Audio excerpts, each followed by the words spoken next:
టెక్నీషియన్స్తో ఇదే తెలుసా మాకు హ్యాపీ వాళ్ళు ఎప్పుడు కెమెరా వెనకాలే పనిచేయడానికి ఇష్టపడతారు, మాట్లాడరు. యా, హలో అండి. ఫస్ట్ ఆఫ్ ఆల్ అందరికీ నమస్తే. వేణు ఉడుగుల గారికి, ప్రియదర్శి బ్రదర్కి బ్రో. అండ్ ఈ సినిమా నాకు అవకాశం ఎలా వచ్చిందంటే, ఒక 2-3 ఇయర్స్ నుంచి ఒక వ్యక్తి నాకు కాల్ చేస్తూ ఉంటారు మధ్య మధ్యలో, ఎవ్రీ 3 మంత్స్కి 6 మంత్స్కి అలా బ్రో మనకు సిమోన్ బ్రో చేయాలి, మనం మీరే మ్యూజిక్ చేయాలని. ఓకే బ్రో చేద్దాం బ్రో అనేవాడిని, పెట్టేసేవాడిని. అలా ఒక 2 ఇయర్స్ అయిపోయింది. ఆ 2 ఇయర్స్ తర్వాత ఒక వ్యక్తి, అదే వ్యక్తి మళ్ళీ ఫోన్ చేసి మా ఇంటికి వచ్చేసారు ఒకసారి. ఆయనే మన Akshar Kumar brother. Bro thank you so much bro. ఈ సినిమాకి నేను అసలు ఫస్ట్ అన్ని విధాలుగా థ్యాంక్స్ చెప్పాల్సింది ఆయనకే. బికాస్ ఆయనకి నా మ్యూజిక్ నచ్చి నన్ను ఫస్ట్ నుంచి కూడా నన్ను మ్యూజిక్ డైరెక్టర్ అనుకొని ఈ సినిమాకి తీసుకున్నారు. Thanks for the believe.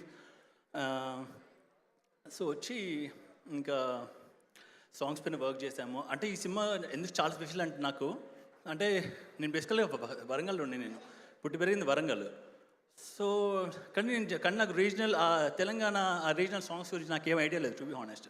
So ఆయనకు అదే చెప్పాను, బ్రో నాకు నిజంగా తెలియదు బ్రో, మరి నేను సూట్ అవుతానో లేదు నాకు తెలియదు అని చెప్తే, లేదు బ్రో నువ్వు ఏ స్టైల్ మ్యూజిక్ చేస్తావు అదే స్టైల్ మ్యూజిక్ ఈ సినిమాకి కావాలి, అలాగే చేయని నాకు ఫ్రీడమ్ ఇచ్చారు చాలా. సో ఇంకా గొప్ప విషయం ఏంటంటే, లెజెండరీ రైటర్ అయిన గోరటి వెంకన్న గారితో ఒక సాంగ్తో నేను రాసిన సాంగ్కి ఆయన రాయడం అనేది it's the biggest thing in my life. మళ్ళీ అలాంటి ఆపర్చునిటీ ఆయనతో వస్తుందో లేదో నాకు ఐడియా కూడా లేదు. So and all the my writers, మన మళ్ళీ కూడా గంగప్రసాద్ అండ్ సారీ ఆయన మర్చిపోయాను. So all the writers, I'm so thankful to them. So happy to be a part of this movie. And yeah, singers of course Ramiryala my friend. So Ramiryala ఒక song పాడారు ఇందులో, it's a beautiful song, ఇప్పుడు విన్నాం కదా మనం. So అదండి, I'm so sorry నేను అసలు మాట్లాడలేను, బికాస్ యూనో చాలా ఆఫ్ స్క్రీన్ ఉంటాం కదా, సడన్గా ఆన్ స్క్రీన్లో మాట్లాడాలంటే it's not possible. But anyway thank you so much in every way for every one. I think మీరు వెళ్ళే ముందు మీరు కంపోజ్ చేసిన ఆకాశం అందని పాట ఉంది కదా, చూద్దామని మీరే చెప్పేసి వెళ్ళి కూర్చోండి.